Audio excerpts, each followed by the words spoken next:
이 새벽에 하나님께서 저와 여러분에게 주시는 말씀 이사야 11장 1절에서 9절까지의 말씀입니다. 제가 받들어 봉독하겠습니다. 이것은 하나님의 말씀입니다. 이새의 줄기에서 한 싹이 나며 그 뿌리에서 한 가지가 나서 결실할 것이요 그의 위에 여호와의 영 곧 지혜와 총명의 영이요 모략과 재능의 영이요 지식과 여호와를 경외하는 영이 강림하시리니 그가 여호와를 경외함으로 즐거움을 삼을 것이며 그의 눈에 보이는 대로 심판하지 아니하며 그의 귀에 들리는 대로 판단하지 아니하며 공의로 가난한 자를 심판하며 정직으로 세상의 겸손한 자를 판단할 것이며 그의 입에 막대기로 세상을 치며 그의 입술의 기운으로 악인을 죽일 것이며 공의로 그의 허리띠를 삼으며 성실로 그의 몸에 띠를 삼으리라.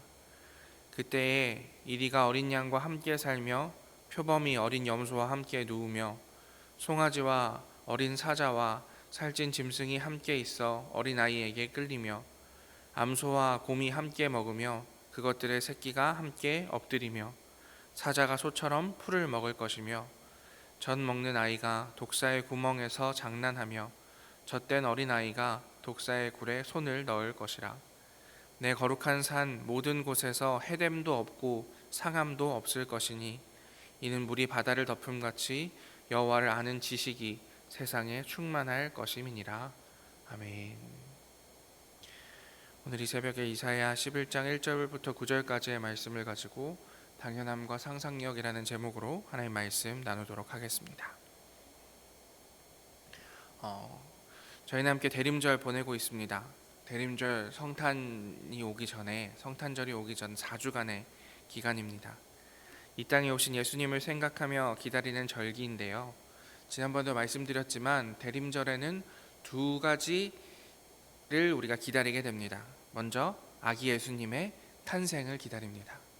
가장 연약한 아이로 겸손하게 이 땅에 오신 예수 그리스도를 기억합니다. 그리고 둘째로는 우리는 하늘에 오르신 예수께서 이 땅에 다시 오심을 기다립니다. 대림절 기간 동안 대림절기에 맞는 말씀을 함께 나누려고 합니다. 오늘은 메시아이신 예수님에 대한 대표적인 예언이라고 할 수 있는 이사야서 11장 1절부터 9절까지의 말씀을 살펴보도록 하겠습니다.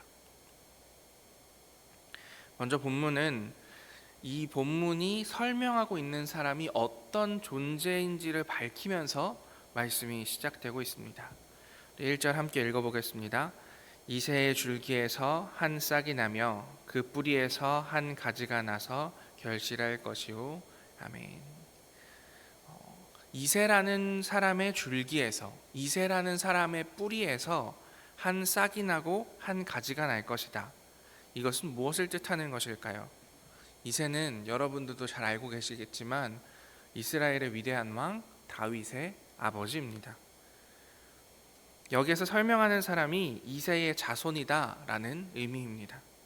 우리나라 사람들이 왕가, 왕의 핏줄이라고 하면 이씨 왕조를 딱 떠올리는 것처럼 이스라엘 사람들에게 왕의 핏줄이라고 하면 너무나 당연하게도 다윗의 혈통을 말하는 것이었습니다. 다윗은 이새의 아들이라고 불렸으니 이새의 자손은 왕의 핏줄을 의미하는 것이겠습니다. 그러니까 지금부터 설명할 사람은, 이 메시아라는 사람은 우리가 기다리고 있는 존재는 왕이시다라는 고백이 이 1절 말씀에 담겨 있는 고백이라는 것입니다. 하나님이 보내시는 메시아 예수 그리스도께서 왕이시다라는 고백은 당시의 이스라엘 백성에게는 무거운 고백이었습니다. 다윗 왕조가 멸망하고 이스라엘은 쭉 외세의 침략을 받아 다른 왕들을, 다른 제국의 황제들을 섬겼습니다. 그런데 메시아, 새로운 왕이 나타날 것이다 라는 것은 거대한 제국에 대한 반역을 꿈꾸는 것이었습니다. 누군가 이 사실을 알면 극형에 처해질 일이었습니다. 오늘 우리는 제국의 핍박을 당하는 처지는 아니지만 이스라엘 사람들이 메시아를 왕이라고 고백하는 것에 무게가 담겨 있는 것처럼 거기에는 그 고백을 하기 위한 다짐이 필요한 것처럼 우리에게도 예수께서 왕이시라는 고백이 무게 있게 다짐으로 다가오는지 모르겠습니다. 우리의 가장 소중한 것, 우리가 가장 두려워하는 것이 왕이신 메시아 예수 그리스도라는 고백이 진정 우리의 고백인가요? 우리가 가장 두려워하는 것은 어쩌면, 아니 우리가 가장 두려워해야 하는 것이라고 배워온 것은 어쩌면, 우리가 가장 두려워하고 무서워하고 가장 소중하게 여겨야 하는 것이라고 강요받아오고 있는 것이 어쩌면 권력이요, 돈이요, 인기와 평판 같은 것들입니다. 그런 것들을 왕으로 삼지 않으면, 그런 것들을 우리의 삶의 가장 소중한 것이라고 생각하지 않으면 비이성적이고 몰상식한 비문명인인 것 같은 취급을 당하는 세상에서 우리는 진정으로 예수 그리스도를 왕이라 고백하고 있습니까? 고민해 보았으면 좋겠습니다. 2절에서 5절은 이 왕으로 오시는 메시아가 어떤 분이신지 말하고 있습니다. 먼저 2절과 3절 초반절을 함께 읽어보도록 하겠습니다. 그의 위에 여호와의 영, 곧 지혜와 총명의 영이요 모략과 재능의 영이요 지식과 여호와를 경외하는 영이 강림하시리니 그가 여호와를 경외함으로 즐거움을 삼을 것이며. 아멘. 유교에는 구덕이라는 것이 있습니다. 왕이 지켜야 할 9가지 덕목을 뜻하는 것입니다. 고요라는 사람이 우나라 임금에게 제시한 통치자가 갖추어야 할 덕목을 말하는데요, 여기 2절과 3절에는 이스라엘 사람들이 생각하는 왕의 덕목이 등장합니다. 간단하면서도 어렵습니다. 덕목이라는 것이 그렇습니다. 마땅히 그렇게 행해야 하는 것인데 쉽지 않기 때문에, 왕에게는 당연히 그런 것들이 있어야 하는데 그런 것들을 가지고 있는 왕이 흔하지 않기 때문에 그것을 덕목이라 부르는 것이겠죠. 여기서는 하나님을 아는 지혜, 지식, 재능, 거기에 더해서 하나님을 경외하는 것, 이것이 이스라엘의 왕이 갖추어야 할 덕목이라고 표현하고 있습니다. 이것은 이스라엘 왕에게만 국한된 이야기는 아닐 것입니다. 예수께서 이 땅에 오셔서 우리의 죄를 사해 주시고 우리를 위해 대신 죽으신 이후에 성경은 우리를 왕 같은 제사장이라 했습니다. 그러니 우리는 왕이신 예수 그리스도를 기다리면서 예수 그리스도께 이러한 덕목이 있기를 기대함과 동시에 예수 그리스도에게까지 자라나기 위해서 예수 그리스도를 닮기 위해 노력해야 합니다. 그러니 우리 삶에 하나님이 주시는 지혜와 총명, 지혜가 있는가? 가장 중요한 것은 하나님을 경외하는 것이 우리의 삶에 있는가? 심지어 3절 초반절에 보면 하나님을 경외하는 것이 우리의 즐거움인가? 나의 즐거움, 나의 기쁨, 나의 삶의 목적은 무엇인가? 고민할 수 있어야 하겠습니다. 왜냐하면 메시아의 즐거움은 하나님을 경외하는 데 있다고 했고, 그 예수 그리스도를 따르는 것이 우리의 삶이기 때문입니다. 뒤이어 나오는 덕목들은 그 시절의 왕의 심판자, 재판관으로서의 역할을 하였다는 것을 염두에 두고 살펴보면 좋습니다. 함께 읽어보도록 하겠습니다. 그의 눈에 보이는 대로 심판하지 아니하며 그의 귀에 들리는 대로 판단하지 아니하며 공의로 가난한 자를 심판하며 정직으로 세상의 겸손한 자를 판단할 것이며 그의 입에 막대기로 세상을 치며 그의 입술의 기운으로 악인을 죽일 것이며. 아멘. 이 3절 후반부에서 4절의 말씀을 요약하면 이렇습니다. 먼저 심판받는 사람의 지위 고하나 얼마나 비싼 변호사를 썼는가를 가지고 판결을 내리지 않고 증거에 기반하여 정직한 판결을 내리는 분이 메시아다라고 이야기하고 있습니다. 또한 불의한 재판을 하지 않고 정의가 살아있는 재판, 그래서 가난한 사람도 정의로운 심판을 받을 수 있고 세상에 겸손한 사람들, 거짓말하지 않는 사람들, 재판관을 속이려고 하지 않는 사람들도 정직한 심판을 받을 수 있는 것, 그런 재판을 하시는 분이 메시아다라고 이야기하고 있습니다. 또한 나쁜 사람은 반드시 벌을 받는 세상을 만드는 것이 메시아께서 하시는 일이다 라고 성경은 이야기하고 있습니다. 결국 3절에서 4절을 요약하면 메시아는 정의를 세우시는 분이라는 말씀입니다. 민주주의가 태동하고 인권이 발전하는 오늘날에도 가난하고 착한 사람들은 억울한 일을 당하고 불의한 이들이 떵떵거리고 사는 일이 빈번합니다.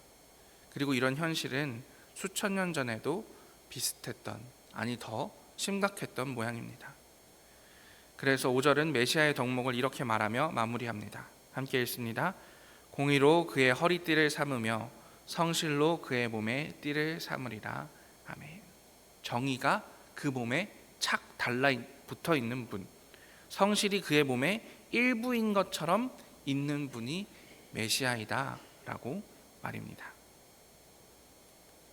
생각해보면 그렇습니다. 권력은 가진 사람은 자신보다 높은 하나님이 있다는 것을 믿으며 겸손해야 한다. 재판은 정의롭게 행해져야 한다. 정의롭고 성실한 사람이 왕이 되어야 한다. 모두 당연한 말입니다. 하지만 인류의 역사는 이 당연함이 당연하지 않다라는 것을 증명해 왔습니다. 권력을 가진 사람은 자신을 섬기는 사람들을 핍박하고 압제하며 살았습니다. 돈 있는 사람들은 자신의 더 큰 욕심을 채우기 위해서 없는 사람들의 고열을 빨며 살아왔습니다. 그래서 우리는 예수 그리스도의 다시 오심, 어떠한 권력, 어떠한 힘, 어떠한 능력이 주어져도 그것보다 하나님을 경외하는 것을 기쁨으로 삼는 존재, 어떠한 무소불위의 권력이 주어진다라고 할지라도 정의롭고 성실하게 한 사람 한 사람을 케어해 줄 존재, 그 존재이신 메시아 예수 그리스도를 기다립니다. 그래서 우리는 이 땅에 이루어질 하나님의 나라를 기대합니다. 그래서 오늘 성경이 표현하고 있는 당연함이 당연한 세상, 그것이 하나님께서 우리에게 선물하실 하나님의 나라라고 믿습니다. 뒤이어 이사야의 저자는 그 시대의 하나님의 나라의 상상력을 우리에게 전해주고 있습니다. 양과 염소를 치며 사는 유목민들이 많았던 이스라엘 사람들은 이리와 표범이 양과 염소를 잡아먹지 않고 함께 지내는 것이 그들의 바람하지 않는 평화였습니다. 횡포한 동물의 대명사인 곰과 사자가 가장 인간에게 순종하는 동물인 소처럼 지낸다는 것은 그들의 상상력을 최대한 발휘한 평화의 세상이었습니다. 어쩌면 포유류 중에서 가장 연약한 존재 중 하나인 인간 어린아이가 독사에게 위협을 느끼지 않는 세상, 사람들은 메시아께서 오시면 이런 평화의 세상이 올 것이라 상상했습니다. 이러한 평화의 세상을 향한 상상력을 9절은 이렇게 피날레로 장식하고 있습니다. 함께 읽어보겠습니다. 내 거룩한 산 모든 곳에서 해됨도 없고 상함도 없을 것이니 이는 물이 바다를 덮음같이 여호와를 아는 지식이 세상에 충만할 것임이니라. 아멘. 물이 바다를 덮고 있는 것이 너무나도 당연한 것처럼, 바다에 물이 마치 끝도 없이 담겨 있는 것처럼 보이듯 하나님을 아는 지식이 세상에 충만할 것이라고, 그것이 모든 곳에서 해됨도 없고 상함도 없는 평화의 세상일 것이라고 이사야의 저자는 고백하고 있습니다. 오늘 말씀을 읽으면서 이제 우리가 무엇을 기다리는지 명확해졌습니다. 우리는 무엇을 기다립니까? 예수께서 오셔서 이 땅에 정의가 이루어지기를 기다립니다. 당연한 것이 당연한 그런 정의로운 세상을 기다립니다. 그뿐만 아니라 우리는 평화를 기다립니다. 우리가 상상할 수 있는 나래를 힘껏 펼쳐 세상의 평화를 상상해 봅니다. 우리가 이 혼란하고 혼탁한 세상에서 정의를 당연히 여기기를 기대하며 평화를 상상할 수 있는 이유는 무엇입니까? 당연함과 상상력을 이 말도 안 되는 것처럼 보이는 세상에서 여전히 품고 있을 수 있는 이유는 무엇입니까? 그것은 우리가 메시아, 우리 구주 예수께서 다시 오실 것이라는 희망을 가지고 있기 때문입니다. 세상을 뒤집으시고 역전시키시고 이 땅에 오셔서 하나님의 나라를 완성하시겠다는 그 약속이 우리에게 있기 때문입니다. 그래서 우리는 매년 대림절을 지납니다. 예수께서 다시 오심을, 우리의 당연함과 상상력이 이루어지기를 간절하게 기다리는 오늘이 우리의 대림절이 되었으면 좋겠습니다. 그리고 이 당연함과 상상력이 오늘 우리의 삶에도 있어서 우리의 삶 가운데 어렵고 힘들지만 정의로움을 살아내고, 어렵고 힘들지만 평화를 선포하며 외치는, 그래서 이 당연함과 상상력이 오늘 나의 삶부터 시작되어지는 그런 역사가 있는 성령님과 동행하는 대림절 되시기를 기도하겠습니다. 함께 기도합니다. 하나님, 오늘 이사야 말씀을 통하여서 우리에게 어떤 당연함과 상상력이 있어야 하는지 살펴보았습니다. 메시아는 정의로우시며 하나님 사랑하기를 기뻐하며 평화를 가져오시는 분이라 이사야는 말합니다. 그리고 우리는 우리의 삶에서 그것을 이루실 예수께서 오심을 기다립니다. 이 기다림이 우리의 삶이 되게 하여 주시옵소서. 그뿐만 아니라 예수 그리스도를 왕으로 고백하며 우리의 삶 가운데 모셔드릴 수 있도록 인도하여 주시옵소서. 모든 말씀 예수님 이름으로 기도합니다. 아멘.